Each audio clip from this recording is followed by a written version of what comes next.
et à tous, une nouvelle vidéo sur la chaîne philosophique, donc vous pouvez vous abonner, activer les notifications, mettre des j'aime, partager cette vidéo. Donc aujourd'hui, le sujet c'est la médecine, science de l'incertitude, donc avec une approche ontologique, épistémologique et médicale. Alors pour introduire tout ça, donc, nous sommes sûrs sur ce fait que la médecine s'intègre dans l'approche scientifique. Je dirais qu'elle est la fille de la science, car sans science, pas de médecine. Mais jusqu'où peut-on aller dans la médecine? La science, intarissable soit-elle, subodore que sa fille l'est aussi. Alors on se doit donc d'envisager une médecine pourvue de failles, de doutes et d'incertitudes, donc ça nous renvoie au titre, la médecine science de l'incertitude. Néanmoins, malgré les paradigmes médicinaux, on persiste vers une médecine de l'absolu où toute relativité, subjectivité est non envisageable.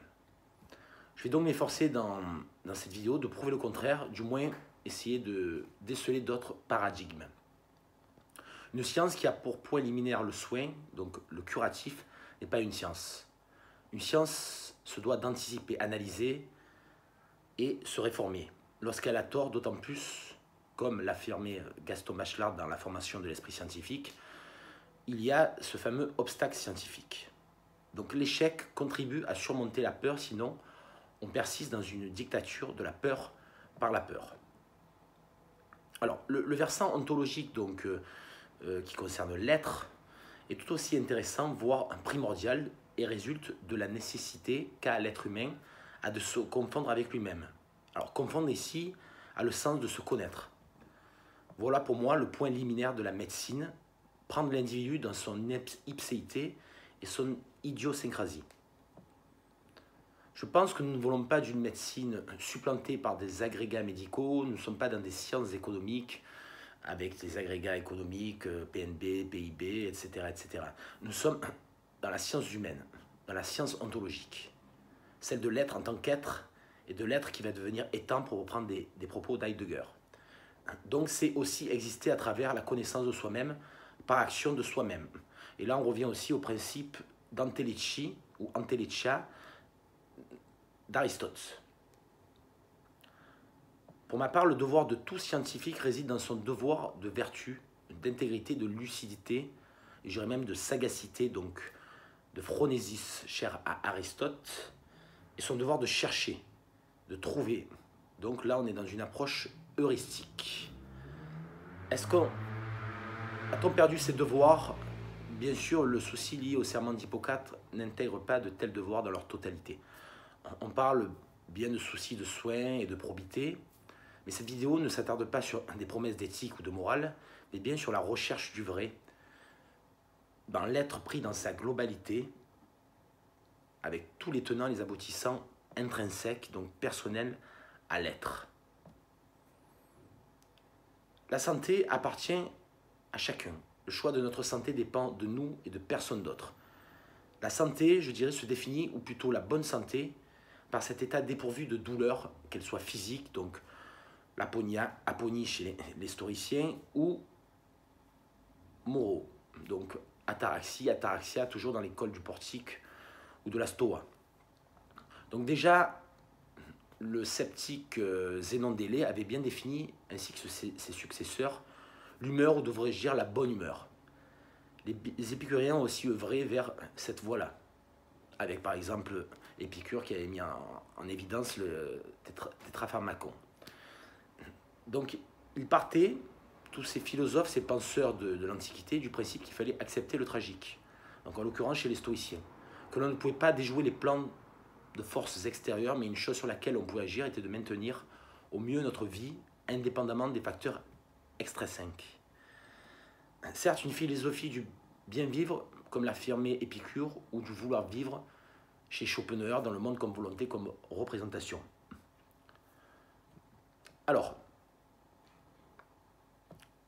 dans l'approche ontologique, ce qui est intéressant, donc, c'est toujours de prendre l'individu en tant qu'être, et bien sûr, de mettre en exergue la connaissance de soi-même.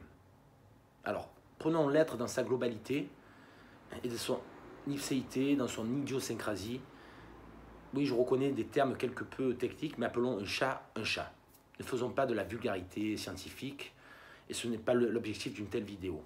J'aime la subtilité des mots, cette subtilité m'intrigue et me passionne. Donc c'est dans cette affirmation et à travers cette assertion, je dirais, que l'on se doit d'explorer l'univers humain afin de comprendre au mieux les méandres d'un tel fonctionnement biochimique, anatomique, moléculaire, anthropologique, ontologique et éthique. Tout porte à croire que le monolithique que présente l'être humain n'est qu'un bloc de marbre uniforme et brut. Il n'en est pas ainsi, je le répète, l'homme est subtil, autant que sa nature profonde. Il est un certain microcosme de ce qui nous entoure, c'est-à-dire la nature. Et peut-être de ce qui nous entoure au-delà du cosmos, c'est-à-dire les lois de l'univers. Je n'affirme pas un certain panthéisme ontologique, comme pouvait en parler Baruch Spinoza dans l'éthique. Non, ce n'est pas l'intérêt de ma motivation qui me pousse à parler aujourd'hui. Peut-être vais-je me permettre de flirter avec une certaine forme de métaphysique, cette métaphysique qui considère que le seul entendement humain ne permet pas de comprendre toute problématique. Problématique qui n'a pas une connotation pour le moindre péjorative, mais qui va permettre d'aborder le versant heuristique de cette problématique. C'est-à-dire heuristique, c'est s'efforcer à trouver, à chercher. Je n'aborderai pas les fantasmes eschatologiques qui se confondent avec une destinée tout tracée, un déterminisme. Je préfère parler de théologie de l'être, car celui-ci, bien évidemment, disparaît, trépasse, mais la vie continue dans ce bas monde.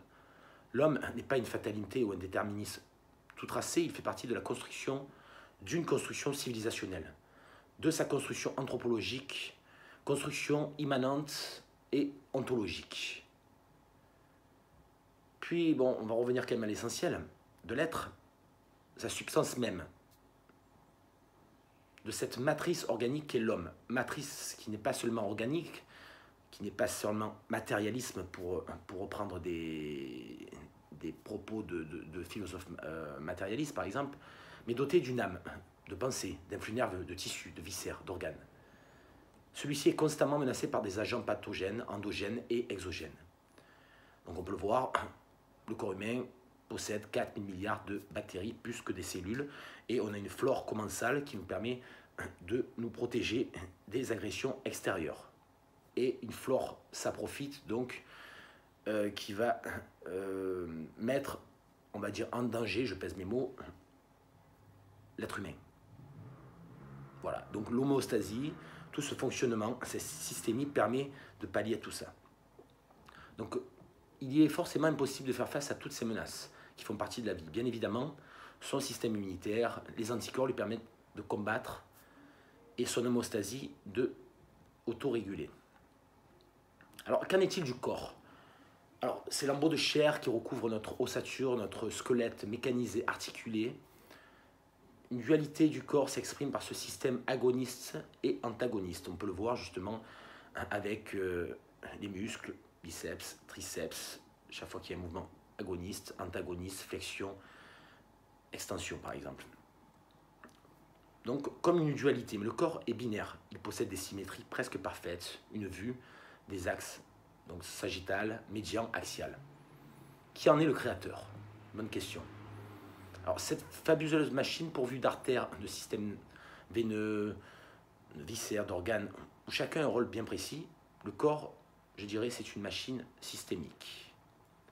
Un corpus composé d'atomes qui donne vie à la pensée, et la pensée est la forme immatérielle du corps.